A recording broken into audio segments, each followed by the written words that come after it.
अस्सलाम वालेकुम। आज हम देखेंगे एमआरआई की फ़िज़िक्स और बेसिक वाइवा क्वेश्चंस जो फ़िज़िक्स में से पूछे जा सकते हैं। सबसे पहले देखेंगे एमआरआई की डेफिनेशन मोस्ट इम्पॉर्टेंट होती है। An imaging modality that uses non ionizing radiations to create useful diagnostic image. Non ionization radiation है, इसका मतलब है कि जो हमें रेडिएशंस है ना, ये किसी की चीज़ डैमेज नहीं कर सकती कुछ भी, यानी हमारे लिए हार्मफुल नहीं है। इसका मतलब है कि जब हम स्कैन करते हैं तो हमारे पास पेशेंट 10 से 15 मिनट 20 मिनट जितनी देर भी रहता है उसको जो है वो आगे एमआरआई का प्रिंसिपल हमारे पास क्या है। एमआरआई का प्रिंसिपल है कि principle of nuclear magnetic resonance. ये एमआरआई का हमारे पास बेसिक प्रिंसिपल है। अब एमआरआई होता है किस तरह है, जो हमारे बॉडी में प्रोटॉन्स होते हैं ना, वो सिग्नल्स देते हैं और फिर मशीन में, और उससे हमारे इमेजेस बनती है। जब हमारे पास रेडियो फ्रिक्वेंसी जाती है मशीन से बॉडी के अंदर, और बॉडी में हमारे प्रोटॉन्स जो होते हैं वो इस सिग्नल्स को कैप्चर करते हैं और वापस सेंड करते हैं, तो हमारे पास इमेज बनती है। अब क्या है कि कौन से सिग्नल होते हैं, हम लोग कौन से प्रोटॉन्स होते हैं, हाइड्रोजन हमारे ज़्यादा इसमें इंपॉर्टेंट रोल प्ले करते हैं। हाइड्रोजन ही क्यों, और कोई एलिमेंट क्यों नहीं, क्योंकि हाइड्रोजन जो है वो हमारे पास अबंडेंट होता है। अबंडेंट यानी ज़्यादा होता है। हमारी बॉडी जो है वो वैसे भी 80% वाटर से बनी है, तो वाटर में H2O और हाइड्रोजन की क्वांटिटी आप उस हिसाब से देख लें कितनी ज़्यादा है। तो क्या है कि हाइड्रोजन अबंडेंट होता है, और दूसरी बात ये बेस्ट एक्टिव एलिमेंट है। दो रीज़न्स हो गई हाइड्रोजन को यूज़ करने की। हमारे पास अगर हमसे सर क्वेश्चन पूछें कि एमआरआई में हम कौन सा न्यूक्लियस यूज़ कर रहे हैं, तो हम हाइड्रोजन यूज़ कर रहे हैं। इसकी दो रीज़न्स क्या हैं कि ये एक्टिव न्यूक्लियाई है और ये हमारी बॉडी में अबंडेंटली पाया जाता है कसरत के साथ। दूसरा हमारे पास है आगे classical theory and quantum theory. हमारे पास जो H2O के मॉलिक्यूल्स हैं वो रेंडमली मूव कर रहे होते हैं, इस तरह रेंडमली मूव कर रहे हैं, ठीक है। अब जब हम इनको एमआरआई में लाते हैं, ठीक है, न्यूक्लियर फील्ड के अंदर लाते हैं, तो क्या करते हैं, ये अरेंज हो जाते हैं लो एनर्जी में और हाई एनर्जी में। लो एनर्जी वाले ऊपर चले जाते हैं, हाई एनर्जी वाले नीचे आ जाते हैं, ठीक है। और मीन्स ये पैरेलल और एंटी पैरेलल अरेंज हो जाते हैं। अब क्लासिकल थ्योरी में क्या है हमारे पास,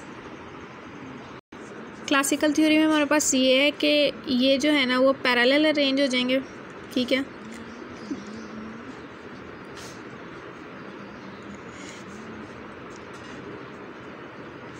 और एंटी पैरेलल अरेंज हो जाएंगे। अगर सर हमसे पूछें क्लासिकल थ्योरी क्या है, तो ये क्लासिकल थ्योरी डिपेंड करती है पाथ पे, डायरेक्शन पे, कि मॉलिक्यूल्स पैरेलल और एंटी पैरेलल अरेंज हो जाएं।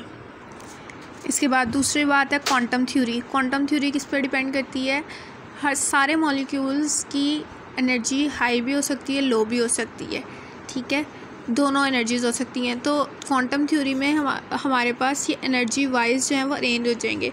जैसे कि ये हाई एनर्जी वाले चले गए और नीचे आ जाएंगे हमारे पास लो एनर्जी वाले, ठीक है। तो हमारे पास क्वांटम और क्लासिकल थ्योरी में डिफरेंस क्या हो गया है कि क्वांटम थ्योरी डिपेंड करती है एनर्जी पे और क्लासिकल थ्योरी पार्ट पे। उसके बाद हमारे पास है बेसिक स्टेप एमआरआई के क्या होंगे। सबसे पहले ये मशीन है, ठीक है, इसके अंदर पेशेंट को प्लेस किया है, ठीक है।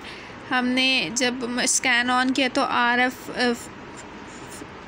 फ्रीक्वेंसी जो है कॉइल से वो यहाँ आएगी, ठीक है, इसको सिग्नल्स देगी पेशेंट को जो चीज़ स्कैन करनी है। पेशेंट वापस सिग्नल देगा उसको, ठीक है, और क्या करेगी, ये सिग्नल रिसीव करके हमारे पास ये कंप्यूटर पे डिस्प्ले कर देगी। तो ये हमारे पास हैं basic steps. Place patient in magnet, sending RF pulse by coil, receive signal from the patient again, signals are send to the computer for processing to get image, ठीक है। सिंपल सी आपको मैंने बता दिया। नेक्स्ट है हमारे पास लार्मर इक्वेशन। लार्मर इक्वेशन क्या है, W0 = B × लैम्डा। W0 हमारे पास है प्रीसेशनल फ्रीक्वेंसी, ठीक है, और बी हमारे पास है मैग्नेटिक फील्ड और लैम्डा हमारे पास है गायरोमैग्नेटिक रेशो। ठीक है, अब हमारे पास स्ट्रेंथ ऑफ मैग्नेट जो है वो डिपेंड करती है स्पिनिंग पावर पे। ठीक है, हमारे पास गायरोमैग्नेटिक रेशो क्या है? गायरोमैग्नेटिक रेशो हमारे पास है एंगुलर मोमेंटम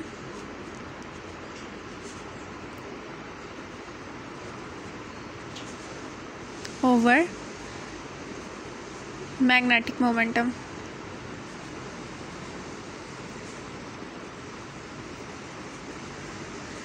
अब इसमें सबसे इम्पॉर्टेंट है कि हमने हाइड्रोजन की गायरोमैग्नेटिक रेशो याद रखनी है। हाइड्रोजन की गायरोमैग्नेटिक रेशो 1 टेस्ला पे क्या है हमारे पास 42.57 मेगाहर्ट्ज़, ये हमने याद रखनी है। ठीक है, अब स्ट्रेंथ ऑफ मैग्नेट जितनी ज़्यादा स्पिनिंग पावर होगी, स्पिनिंग पावर यानी उसके घूमने की पावर जितनी ज़्यादा होगी उतनी ज़्यादा होगी स्ट्रेंथ ऑफ मैग्नेट। ठीक है, उसके बाद सबसे इम्पॉर्टेंट बात यूज़ ऑफ 0.5 टेस्ला। हम 0.5 टेस्ला कब यूज़ करते हैं?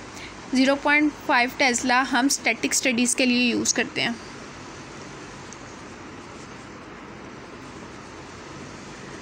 इसका मतलब है कि हम उसको डायनामिक स्टडीज़ के लिए यूज़ नहीं कर सकते। डायनामिक स्टडी मतलब जो चीज़ें हरकत करती हैं, वेसल्स वगैरह के लिए या मोशन वाली चीज़ों के लिए हम इसको यूज़ नहीं कर सकते। इसको हम यूज़ करते हैं रूटीन स्कैन में। Should be done from 0.5 Tesla. क्यों? बिकॉज हमें मैग्नेट की स्ट्रेंथ से पता चल रहा है 0.5 टेस्ला है, तो मैग्नेट की पावर जो है वो कम होगी और जितनी पावर कम होगी उतना वो ज़्यादा टाइम लेगा। ठीक है, जैसे हमने ऊपर पहले पढ़ा स्पिनिंग पावर जितनी ज़्यादा होगी वो स्ट्रेंथ ऑफ मैग्नेट है। नेक्स्ट हमारे पास है फ्लिप एंगल। फ्लिप एंगल क्या होता है? फ्लिप एंगल ये हम लोगों के पास है लॉन्गिट्यूडनल प्लेन, ये हमारे पास आ गया ट्रांसफर प्लेन। हम लोग RF स्विच ऑन करते हैं। RF स्विच ऑन करेंगे तो क्या होगा कि लो एनर्जी प्रोटॉन्स है ना, वो लो एनर्जी प्रोटॉन्स, ठीक है, वो जाएंगे एक्साइटेड स्टेट में। हर चीज़ की एक लिमिट आती है, जब इनकी लिमिट आएगी ना तो क्या कर देंगे, ये फ्लिप हो जाएंगी यहाँ से। ठीक है, ट्रांसफ़र में तो लॉन्गिट्यूडनल मैग्नेटाइजेशन कन्वर्ट हो जाएगी ट्रांसफ़र मैग्नेटाइजेशन में। ठीक है, और इसको हम क्या कहेंगे, इसका एक कन्वर्ट होना क्या होगा हमारे पास फ्लिप एंगल। ठीक है, इसके बाद हमारे पास क्या आ गया, इन फेस क्या है और आउट ऑफ फेस क्या है। इन फेस क्या है कि जब हम लोग RF स्विच ऑन करते हैं, RF स्विच का मतलब है जब हमने स्कैन ऑन किया, उसको फ्रीक्वेंसी देना शुरू किया है मैग्नेट ने, तो क्या हुआ कि प्रोटॉन्स जो हैं वो डिफरेंट स्पीड से मूव करना शुरू कर देंगे। ठीक है, लेकिन उनकी डायरेक्शन क्या होगी, सेम। इसके बाद जब हम लोग RF स्विच ऑफ करेंगे तो हमारे पास क्या होगा कि वो जो प्रोटॉन्स हैं वो अपनी जो एनर्जी है ना वो लूज़ करना शुरू कर देंगे सराउंडिंग टिश्यूज़ में। ठीक है, सराउंडिंग टिश्यूज़ आसपास वाली जगह पे, और अपने आप को रिकवर करने की कोशिश करेंगे। इससे क्या होगा, उनकी डायरेक्शन भी डिफरेंट हो जाएगी, उनकी स्पीड भी डिफरेंट हो जाएगी। तो ये हमारे पास है आउट ऑफ फेज़। अब इन फेज़ का नाम हमारे पास दूसरा क्या है, इन फेज़ का हमारे पास दूसरा नाम है कोहेरेंट, और आउट ऑफ फेज़ का हमारे पास दूसरा नाम है इनकोहेरेंट। नेक्स्ट हमारे पास है FID। देखें, जब हम लोग डिके प्रोसेस होता है, हमने पीछे पढ़ा है कि डिके प्रोसेस उसमें फ्लिप एंगल में, ठीक है, डिके प्रोसेस जब होता है तो क्या होगा, जो हमारे पास अर्ली सिग्नल्स आते हैं उसको हम क्या कहते हैं, FID। ये सिंपल डेफिनेशन है, अगर कोई पूछे तो हम उसे इस तरह बता सकते हैं कि फ्री इंडक्शन डिके क्या है हमारे पास, जब when decay process occurs early signal comes called FID। अब आगे बढ़ते हैं T1 रिकवरी और T2 डिके। T1 रिकवरी हमने पढ़ा था कि लॉन्गिट्यूडनल मैग्नेटाइजेशन, फ्लिप एंगल जो हमने पढ़ा था, यहाँ पे लॉन्गिट्यूडनल हो रही है और यहाँ पे ट्रांसफ़र मैग्नेटाइजेशन हो रही है, और ये हमारे पास क्या था, फ्लिप एंगल। अब T1 रिकवरी में हमारे पास क्या हो रही है, लॉन्गिट्यूडनल मैग्नेटाइजेशन शॉर्ट प्रोसेस है और 63% होता है। और ये क्या करता है, क्यों ज़रूरी है, इंपॉर्टेंट इसकी ये है कि ये हमें नेक्स्ट पल्स के लिए रेडी करता है। अगर ये नहीं होगा तो नेक्स्ट पल्स नहीं मिलेगी। T2 डिके क्या है, ये देखें, ट्रांसफ़र मैग्नेटाइजेशन करता है। ये लॉन्ग प्रोसेस है, 37% होता है, और ये हमें सिग्नल्स देता है। अब TR और TE क्या है, TR है हमारे पास रेपिटिशन टाइम, TE हमारे पास है इको टाइम। अब एक पल्स से लेके, ये मेरे पास एक पल्स है, ठीक है, ये पल्स है P1 P2 P3। अब एक पल्स से लेके दूसरी पल्स के टाइम को हम कहते हैं रेपिटिशन टाइम, और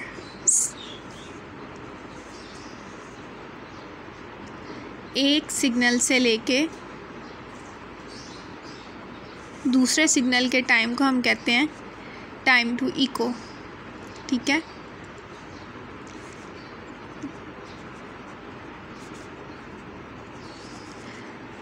रेपिटिशन टाइम हम क्या कहते हैं, एक पल्स से दूसरे पल्स के दरमियान के टाइम को हम कहते हैं रेपिटिशन टाइम टू रेपिटिशन या रेपिटिशन टाइम। और इको को हम क्या कहते हैं, इको टाइम को एक पल्स, एक सिग्नल से लेके दूसरे सिग्नल तक के जो टाइम को हम कहते हैं टाइम टू इको।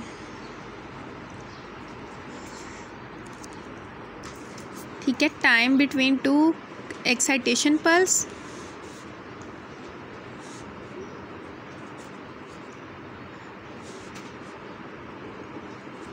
ठीक है, इसके दरमियान का टाइम। और टाइम टू इको हमारे पास क्या है, सिग्नल, जब हमें सिग्नल मिलता है दूसरी पल्स को रेडी होने के लिए।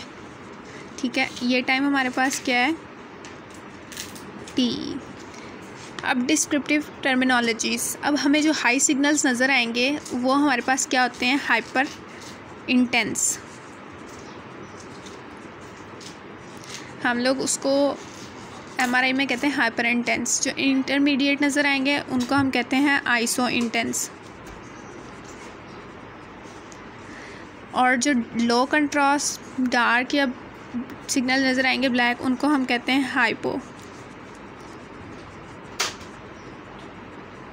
ठीक है, अब हमारे पास कंट्रास्ट, जो हम कंट्रास्ट देते हैं वो हम लोगों को कौन सा होता है, गैडोलीनियम।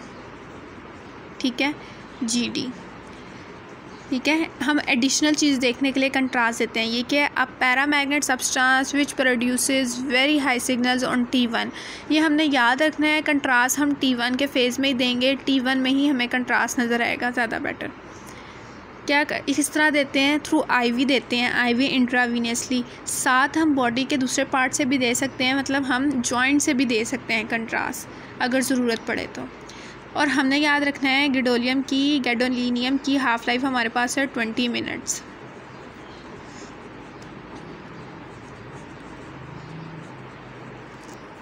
ठीक है, ये पॉइंट्स आपको क्लियर हो गए। अब नेक्स्ट हमारे पास है T1 और T2 वेटेड इमेजेस। अच्छा, इसमें T1 वेटेड इमेज हमारे पास होती है और T2 वेटेड इमेज ये हमारे पास होती हैं स्पिन इको सीक्वेंस में।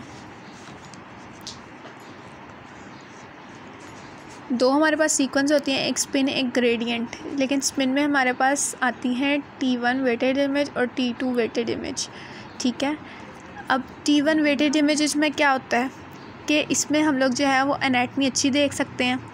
ठीक है, एनाटॉमिकल डिटेल हमारे पास आ जाती है। सेरिब्रोस्पाइनल फ्लूइड डार्क नज़र आता है, फैट हमारे पास ब्राइट नज़र आते हैं। ठीक है, और TR time to repetition short होता है, TE भी शॉर्ट होता है। अच्छा, T1 को कंट्रोल कौन करता है, टाइम टू रेपिटिशन। इसमें फ़ैट सिग्नल्स हाई होते हैं और ब्राइट नज़र आते हैं।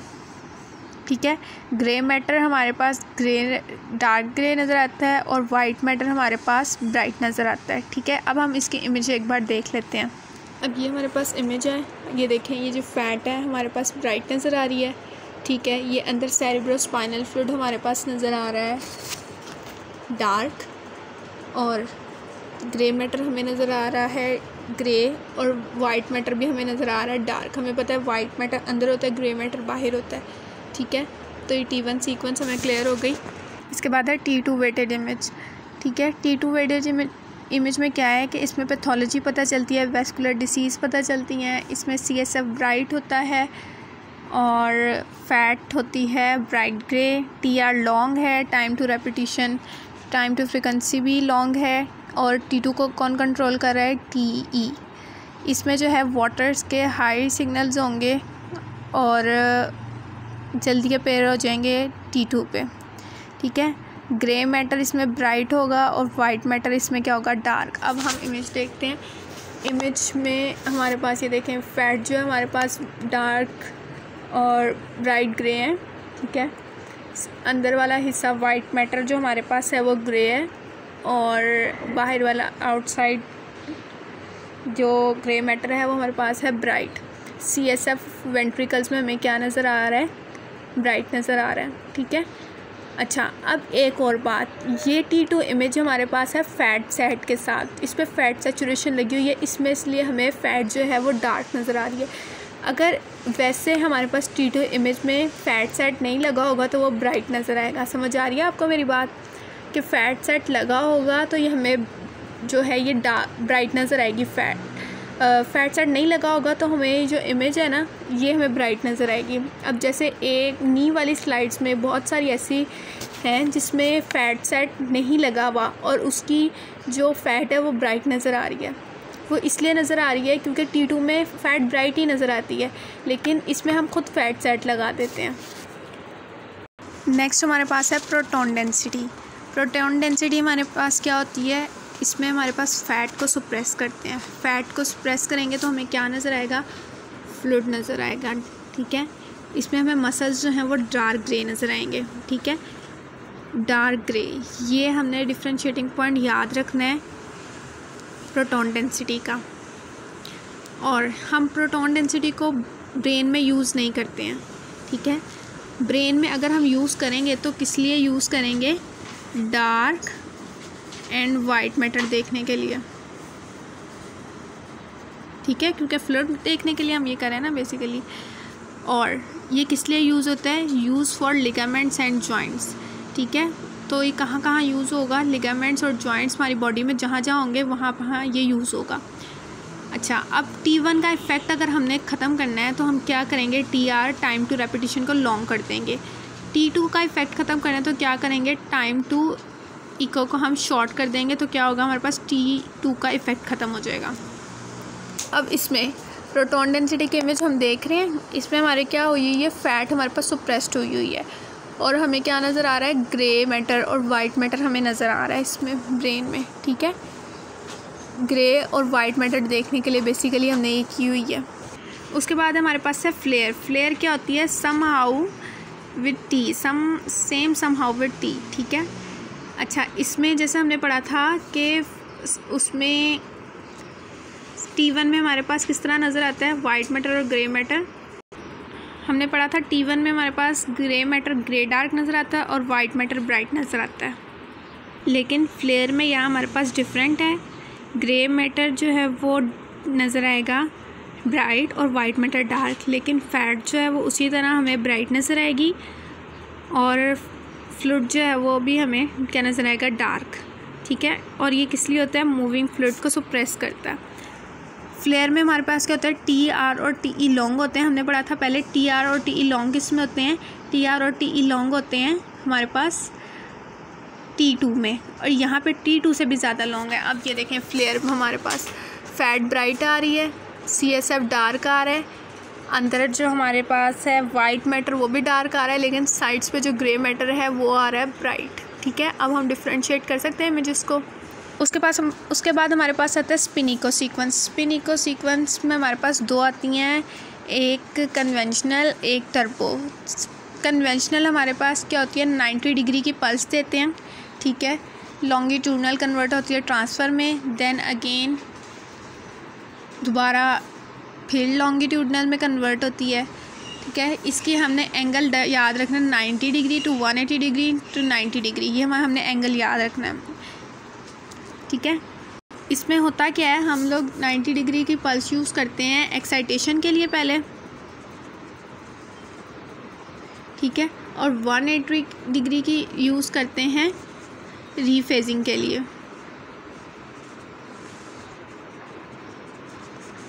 ठीक है। और फिर हम देंगे, अच्छा 90 डिग्री की पल्स हमें क्या देगी, एनर्जी देगी, ठीक है। जब हम RF स्विच ऑफ कर देंगे लॉन्गिट्यूडनल सिग्नल्स कन्वर्ट होंगे ट्रांसफ़र में 80। अच्छा, और इसका ये हमारे पास थी ना, ये ओल्ड स्पिन, ये हमारे पास हो गई थी रिजेक्ट, ठीक है। ये हमारे पास हो गई थी रिजेक्ट। ये रिजेक्ट क्यों हुई थी, बिकॉज़ इसका टाइम बहुत ज़्यादा था, टाइम ड्यूरेशन बहुत ज़्यादा था, इसलिए ये रिजेक्ट हो गई थी, ठीक है। डिसएडवांटेज हमारे पास क्या था, लॉन्ग स्कैन। इसके बाद हमारे पास आई टर्बो या फास्ट स्पिन। इसमें क्या होता था, 190 डिग्री की पल्स से हम स्टार्ट करते थे, 180 डिग्री पे जाते थे, यानी लॉन्गिट्यूडनल से ट्रांसफ़र में और फिर अगेन ट्रांसफ़र में, ठीक है। हम लोग इसी तरह करते रहते थे, 90, 180 डिग्री, 180 डिग्री, ठीक है। कंप्लीट रिकवरी नहीं होती थी इसमें, ठीक है। अगर कंप्लीट रिकवरी करनी होती तो हम 90 डिग्री की इको देते, इसमें कंप्लीट रिकवरी नहीं होगी। बस स्टार्ट हम करेंगे 90 डिग्री से, एक्साइटेशन करवाएंगे और 180 डिग्री में रीफेजिंग और डीफेजिंग होती रहेगी, ओके। और ये हमारे पास कौन सी सीक्वेंस थी, स्पिन इको सीक्वेंस। नेक्स्ट हमारे पास आ गई ग्रेडियंट, ठीक है। ग्रेडियंट में हमारे पास क्या आ रहा है, स्टर और स्पर। स्टर हमारे पास क्या होता है, स्टर हमारे पास होता है फैट सप्रेस करने के लिए, ठीक है। शॉर्ट T1 सीक्वेंस होगी और हम ये पोस्ट कंट्रास्ट नहीं कर सकते हैं। पोस्ट कंट्रास्ट मतलब कंट्रास्ट देने के बाद हम लोग ये नहीं करेंगे। अगर हमने कंट्रास्ट दे दी है तो उसके बाद हम स्टर नहीं कर सकते हैं। फ़ैट हमें क्या देगा, डार्क सिग्नल्स देगा, ठीक है, क्योंकि फ़ैट सप्रेस कर दिया ना। फ़ैट सप्रेस करने का मतलब है डार्क सिग्नल्स मिल जाएंगे। और फ्लूइड क्या नज़र आएगा, ब्राइट नज़र आएगा, ठीक है। फ्लेयर और स्टर ऑपोजिट है। स्टर में फ़ैट सप्रेस करेंगे और फ्लेयर में फ्लूइड सप्रेस हो जाएगा, ठीक है। मसल्स इसमें क्या नज़र आएंगे, डार्क। उसके बाद दूसरी सीक्वेंस इसमें क्या है, स्पर। स्पर में हमारे पास क्या होगा, सप्रेस कर देंगे मेन फैट को। ये एडिशनल इमेजेस होंगी, इसमें T1 रहेगा रिमेन सेम। ये हम पोस्ट कंट्रास्ट करते हैं, ठीक है। स्टर को हम नहीं कर सकते, स्पर को हम करेंगे। इसमें क्या होगा, मस्कुलोस्केलेटल इमेजिंग के लिए हम करेंगे। देखो फैट से तो हम मेन कर रहे हैं। फॉर एग्जांपल मैं नी ले लेती हूँ, नी जॉइंट में हम लोग कर रहे हैं, स्टर लगा रहे हैं, लेकिन उससे हमें डीपली अंदर जो डिटेल है ना, anterior cruciate ligament, posterior cruciate ligament, वो डिटेल्स उधर जो फैट्स है वो नहीं मिलेंगी। उधर क्या चीज़ हो रही है, कोई ट्यूमर ब्रूसिंग हुई है, वो नहीं मिलेगा। उसके लिए हम लगाएंगे स्पर। स्पर से हमें मिल जाएगी एडिशनल इमेजेस। इसमें देखें फैट सारी सप्रेस नज़र आ रही है ग्रेडियंट इक्वल्स में। बाद हमारे पास आ जाती हैं कॉइल्स। हमने सीक्वेंसेस भी पढ़ लिए और पैरामीटर्स भी पढ़ लिए। इसके बाद हमारे पास आ जाती हैं कॉइल्स, ग्रेडियंट कॉइल्स और RF कॉइल्स। ग्रेडियंट कॉइल्स में हमारे पास हैं 3 कॉइल्स। ग्रेडियंट कॉइल्स में भी 2 कॉइल्स हैं, ठीक है। RF कॉइल्स में भी हमारे पास हैं 2 टाइप्स, ग्रेडियंट कॉइल्स और RF कॉइल। अगर पूछें ग्रेडियंट कॉइल क्या है, तो ग्रेडियंट कॉइल हमारे पास हैं left to right, frequency encoding करती है स्पेस में, ठीक है। क्या है, लेफ़्ट टू राइट हॉरिजॉन्टल होगी, सैजिटल प्लेन को कवर करेगी। और वाई कॉइल हमारे पास क्या है कि फेज़ इनकोडिंग करती है टॉप टू बॉटम, यानी सुपीरियर टू इन्फीरियर। और जेड कॉइल हमारे पास क्या है, एक्सियल प्लेन में होगी, स्लाइस सिलेक्शन करेगी फ्रॉम हेड टू टो। ये बहुत ज़्यादा इंपॉर्टेंट बातें हैं, इनको हमने याद रखना है, ठीक है। उसके बाद हमने RF कॉइल्स पढ़ी थी, इस पर मैं ऑलरेडी लेक्चर दे चुकी हूँ, तो मैं इस पर ज़्यादा नहीं जाऊँगी। अगर RF कॉइल्स की टाइप्स पूछें तो 3 हैं, transmit, receive and trans receiver, ठीक है। इसकी भी आगे से 2 हैं, फेज्ड अरे और फिर वॉल्यूम कॉइल्स। फेज्ड अरे में वॉल्यूम कॉइल अरे, लीनियर अरे, ठीक है। उसकी ये टाइप्स आप देख लेंगे। और वॉल्यूम कॉइल में हमारे पास कौन कौन सी हैं, बॉडी कॉइल्स, हेड और एक्सट्रीमिटी। उसके बाद हमारे पास फैक्टर्स कौन कौन से। इंट्रिंसिक फैक्टर वो होते हैं जो फिक्स होते हैं, जिनको हम चेंज नहीं कर सकते, फिक्स होते हैं ये फिक्स, ठीक है। इनको हम चेंज नहीं कर सकते। जैसे T1 रिकवरी हमें पता है 63% होती है, T2 डिके 37% होता है, प्रोटॉन डेंसिटी, फ्लो, ADC, ठीक है। एक्सट्रिंसिक पैरामीटर्स कौन से होते हैं जिनको हम चेंज कर सकते हैं। हमने पढ़ा था कि हम TR को शॉर्ट भी कर सकते हैं, लॉन्ग भी कर सकते हैं, ठीक है। यह फ्लिप एंगल, टर्बो स्पिन, ठीक है। इसके बाद मैं आपको पहले डिफ्यूजन वेटेड इमेज और अपेरेंट डिफ्यूजन कोफिशिएंट बताना भूल गई थी। बेसिकली ये हम लोग यूज़ करते हैं इन्फाक्शन देखने के लिए। इन्फाक्शन हमारे पास 2 तरह के होते हैं, एक्यूट और क्रॉनिक। जब हम एक्यूट इन्फाक्शन में DWI लगाएंगे तो हमें कौन से सिग्नल्स नज़र आएंगे, हाइपर इंटेंस। और अगर हमें हाइपर इंटेंस सिग्नल नज़र आए तो वो हमारे पास क्या है, क्रॉनिक इन्फाक्शन, ठीक है। डिफ्यूजन वेटेड इमेज में अगर हमें हाइपर इंटेंस सिग्नल नज़र आए तो एक्यूट इन्फार्क्ट है, और अगर हाइपर इंटेंस नज़र आए तो क्रॉनिक है। इसी तरह एडिशन कोफिशिएंट में हमें हाइपर इंटेंस नज़र आए तो वो एक्यूट इन्फेक्शन है। और अगर हमें हाइपर इंटेंस नज़र आए तो वो क्या है, क्रॉनिक इन्फेक्शन। ठीक है, और हमें इन्फाक्ट नज़र कितनी देर में आ जाता है? MRI पे हमें इन्फाक्ट विद इन 6 आवर्स नज़र आ जाता है। ठीक है, और CT पे हमें 24 आवर्स के ड्यूरेशन में नज़र आता है। इम्पॉर्टेंट तरीन बात है, ये हमने याद रखना है। MRI पे हमें कितनी देर में नज़र आ जाता है? 6 आवर्स में। और CT पे कितनी देर में नज़र आता है? 24 आवर्स में। उसके बाद ये आ जाए शील्डिंग पे। शील्डिंग क्या होती है हमारे पास? शील्ड किसी चीज़ को प्रोटेक्ट करना। शील्डिंग हमारे पास होती है 2 तरह की, active shielding, passive shielding. Active shielding में क्या होता है? जिसमें से करंट गुजर रहा होता है। ठीक है, फ्लो ऑफ चार्ज, करंट का गुजरना क्या होता है? Flow of charge. और ये इनसाइड होती है ट्यूब के। ठीक है, इसमें हम करंट जा रहा होता है एक्टिवली। पैसिव शील्डिंग क्या होती है? पैसिव शील्डिंग हमारे पास होती है, करंट जो है वो आउटसाइड पैसिवली जा रहा होता है। इसमें करंट होता नहीं है लेकिन जा रहा होता है, मतलब सिग्नल्स फैल रहे होते हैं। ये हम करते हैं outside the room. Outside the room यानी कि ये मशीन है ना, ठीक है, ये हमारे पास रूम है। अब मशीन के अंदर करेंगे हम एक्टिव शील्डिंग, और यहाँ पे हम बाहर क्या करेंगे? लाइनिंग ऑफ द रूम पे हम करेंगे पैसिव शील्डिंग। ठीक है, इसका दूसरा नाम है फैराडे केज। मोस्ट इंपॉर्टेंट बात है, इसका दूसरा नाम क्या है? Faraday cage. और ये बहुत ज़्यादा एक्सपेंसिव होती है। उसके बाद क्या है हमारे पास? शिमिंग। शिमिंग क्या करती है? कन्वर्ट करती है इन होमोजीनियस सिग्नल्स को होमोजीनियस सिग्नल पे। यानी कि क्या प्रोवाइड करती है? यूनिफॉर्म करती है। ठीक है, यूनिफॉर्म करती है सिग्नल्स को। ठीक है, क्या करती है? यूनिफॉर्म करती है सिग्नल्स को। इसमें एक्टिव शिमिंग भी होती है, पैसिव शिमिंग भी होती है। ठीक है, अच्छा, इसके बाद आर्टिफैक्ट्स का एक छोटा सा रिव्यू करेंगे जो सर पूछ सकते हैं। Zipper artefact. ज़िपर आर्टिफैक्ट में क्या होता है? Leakage of RF shielding in the room. हमने पढ़ा था RF पैसिव शील्डिंग जो होती है वो जब लीक होना स्टार्ट हो जाती है तो क्या क्रिएट करती है? Zipper artifact. इस पर डेंस लाइन शो होती हैं इमेज पे। क्रॉस टॉक आर्टिफैक्ट क्या है? ओवरलैपिंग हो जाती है। ठीक है, डार्क बैंड्स नज़र आना शुरू हो जाते हैं। अगर हम गैप इंक्रीज़ कर देंगे तो क्रॉस टॉक ख़त्म हो जाएगा।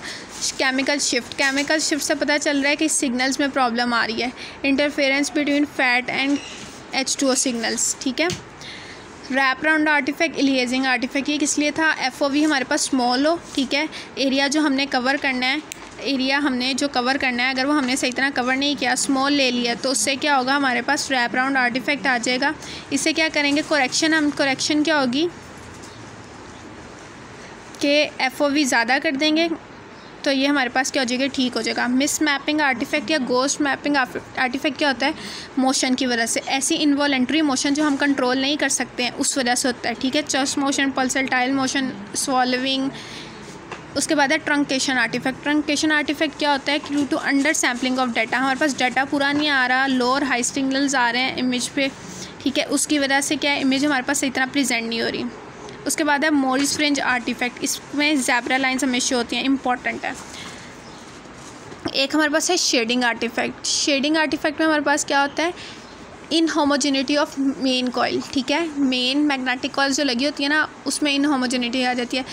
और जो हमारे पास न्यूक्लियर एक्साइटेशन हो रही होती है ना, वो अनइवन हो रही होती है। अनइवन मतलब एक जैसी नहीं हो रही होती, या एबनॉर्मल लोडिंग हो जाती है कॉइल पे, लोड पड़ जाता है, वो वर्क नहीं कर सकती, जिसकी वजह से शेडिंग आर्टिफैक्ट आ जाता है।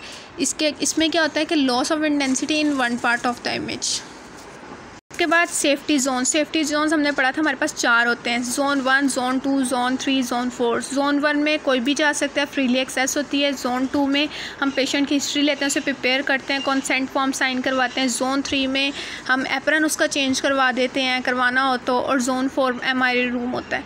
ठीक है, रिस्ट्रिक्टेड एरियाज़ होते हैं जोन 3 और जोन 4, जिसमें कोई जा नहीं सकता।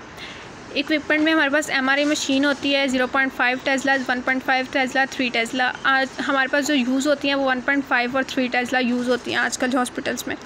अगर कोई सर्जरी पहले हुई हो जिसमें कोई ऐसी चीज़ लगी हो जो मैग्नेटिक फील्ड में अट्रैक्ट होगी, तो हम वो नहीं करते उसका MRI, आफ्टर 6 वीक्स करते हैं।